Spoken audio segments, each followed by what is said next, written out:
And the government recently cracked down on him and was fining him just solely on the basis that he wasn't meeting like the USDA standards. And he has fines upwards of like $300,000, $400,000, which is for any farmer, it's like they're, all their working capital is flowing back into the business. They don't have Mhm. money to be paying big fines like that.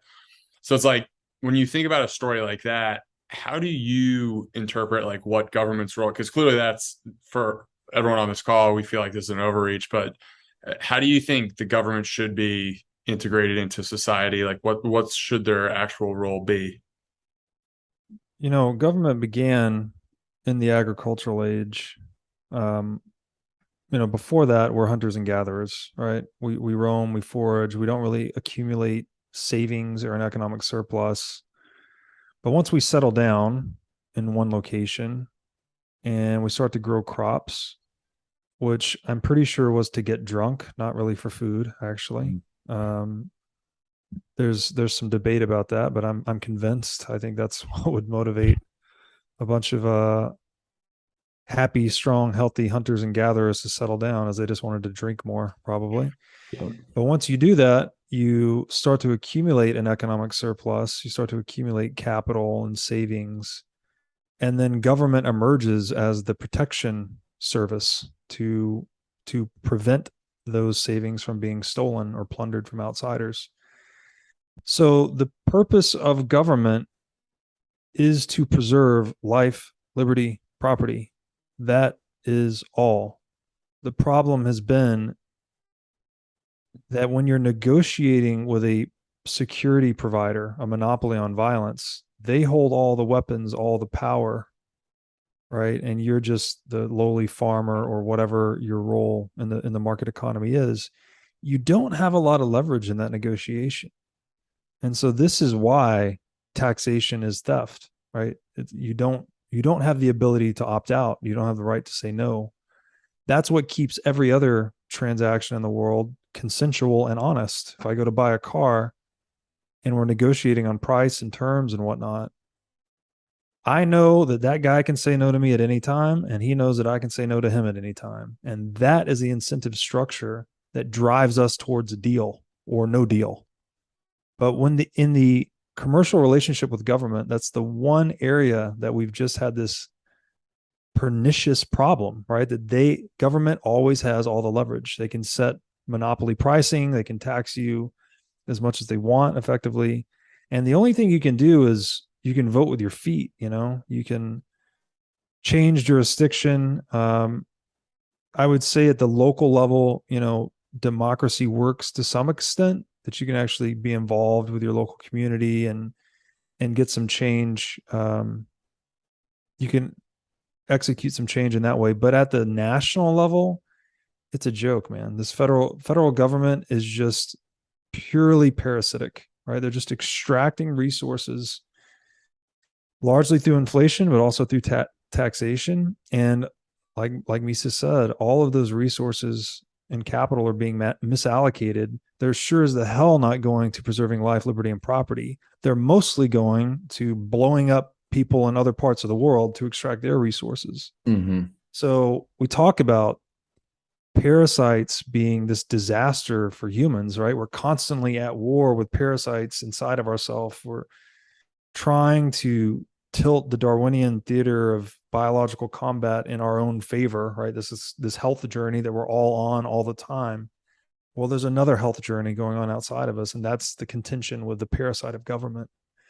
And I this country, the United States we knew all this. We knew government was kind of a necessary evil. So we tried to make the government that governs best governs least, right? We try to decentralize power. We try to prevent tyranny from manifesting itself. We try to have checks and balances integrated into our systems of government.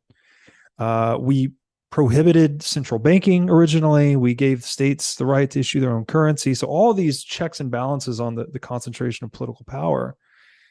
And fiat currency really just fucks the whole thing, man. Once you get a central bank, the parasite completely gets its teeth into the market economy, right? And then Mm-hmm. the government as an organization, no matter how much no matter how many economic losses they produce, which is to say they're not creating anything of use. No one would voluntarily want anything the government's producing if they're producing a loss. All of a sudden they can paper over these losses by debasing the currency. Mm-hmm. There's no business in the world that can do that. Every business in the world is accountable to their P&L. If you guys don't run a profitable show, if you don't have more economic inflows than you do outflows, then your fucking show goes away, right? Your book club goes away, your church, any business in the world has to be accountable to its P&L, which is the same thing as saying they have to be accountable to their customers. The one exception to this is the fiat funded nation state that doesn't give a shit what their customers, who are citizens, think, because you can just paper over losses by stealing from them. Why do I care what you think if I can just steal from you? Yeah. Right. Yeah. That's the incentive situation we're in right now. And that's why government is big, oppressive, and that's why culture is dissolving, man. You know, people, whether you're being infantilized or whether you're just tired of putting up with this shit and you have to go and become self-sovereign, it's ripping society apart. And I think it's all rooted in this parasitical design of fiat. This is kind of a rudimentary question, but like, how have we grown so disillusioned by some of like these natural laws, like laws that should be showing up in the economy or even just in like food, like laws that apply to us when we go to eat food and nutritious foods? Like, why is our intuition now just like pointed in the complete wrong direction? You know, the thing about human beings is that, and this is a core realization, that we are programmable, right? We're running a software suite, human rationality, whatever this cognitive software package we have is what distinguishes us from animals. We have a great deal of neuroplasticity, right? We're generalized problem solvers. We're super adaptive, right? We can live in all kinds of different conditions, even in conditions that we can't live in. We're smart enough to build a situation that we can make it livable, right? Like I'm in the American South right now. Before the invention of air conditioning, you could not live in Mississippi, for instance. It was unlivable, but we figured it out. Now there's plenty of people in Mississippi. So there's great power to this cognitive software that we're blessed with. It's super adaptive, but with that adaptivity comes this programmability, I think. And if you understand that, you can program yourself, right? You can read books, you can think critically, you can evaluate the world through the eyes of others, right? Through this very interesting technology called language. We can share perspectives with one another. We can assimilate a lot of viewpoints to try and reach towards truth, right? Towards greater innovation and utility and all of these things. But if you don't realize this, right? If you don't understand that you're a programmable sentient being, then you're very likely to be programmed by someone else. Yep. It kind of reminds me of that quote that I'm paraphrasing the quote here, but if you don't live your own story, someone else is going to make you a character in their story. Right. And so this idea, this gets really to the heart of the idea of our relationship with technology, our relationship with media, right? And our relationship with media of exchange, which is money. When you're controlling the communication apparatus, which, you know, we're communicating with each other through language, through now digital technologies, but in the past, you know,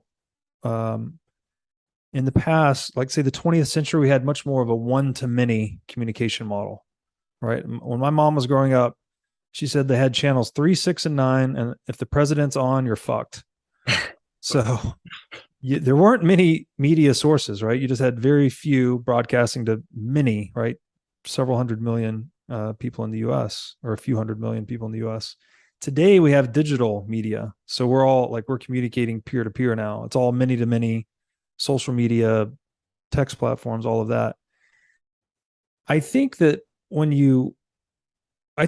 what it's all about, is that to control people, to propagandize, you have to control the present media paradigm. which is Mm-hmm. rooted in the technological realities of the era.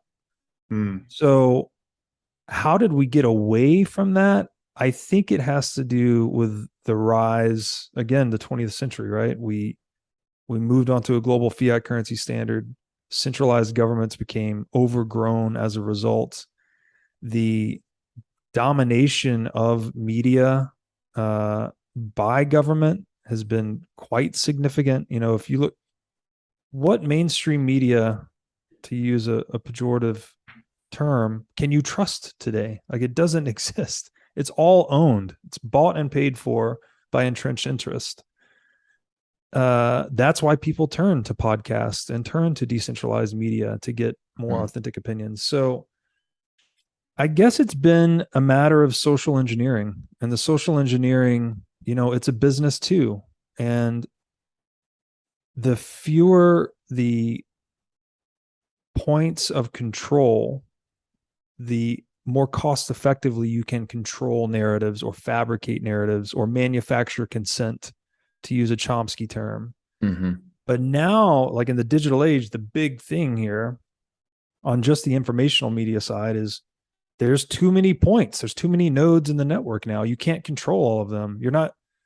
New York Times is not going to censor and control this podcast, right? There's just too much many-to-many communication. It's unmanageable. It's this explosion of endpoints. So I think that's what the thing is, you know, when we talk about these globalist utopians, they're losing control of the media paradigm. That's why you're seeing this big push, right? The WEF and trying to reestablish control. And then you add to that Bitcoin, right? The other real important media, if you're an aspiring dictator, first thing you do is you want to control journalism and you want to control the money. Mm-hmm. Well, journalism is starting to run away from them, has been for quite some time. And now the fucking money is running away from them. Now, when you lose control of the money, you're you know, money and mind, right? They're these symbiotic technologies in a way. They're very interactive. If I can print money, I can control you to some extent, right? So long as you value the money and I can just pay you to do a thing, that's a form of social control. But with Bitcoin being this monetary technology that is immune to monopolization, immune to control, immune to corruption, it's like unplugging the agendas of globalist utopians from being able to manipulate our valuations, our goal orientations, our economic disposition towards the world. So that's why I'm very optimistic about the digital age. However, you know, tools and technologies are amoral. So we're seeing a big push in the other direction, right? The globalist utopians want to export the Chinese social credit score global surveillance system to the West. I think that's what's happening here. That's what COVID's all about is, there's a big boogeyman out there. And if you don't saddle up to the teat of the nanny state, you're going to die. It's just this push for domination and control. So